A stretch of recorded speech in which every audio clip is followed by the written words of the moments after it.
প্রিয় দর্শক, আপনি দেখছেন বাংলা কীর্তন নেটওয়ার্ক।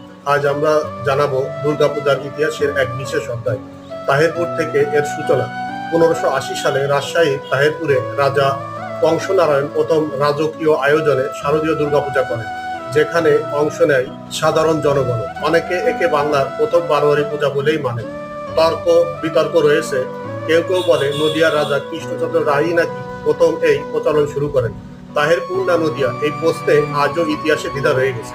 তবুও সত্যি এই যে তাহেরপুর থেকেই এর ঐতিহাসিক সংস্কৃতির প্রচলন শুরু হয়েছিল।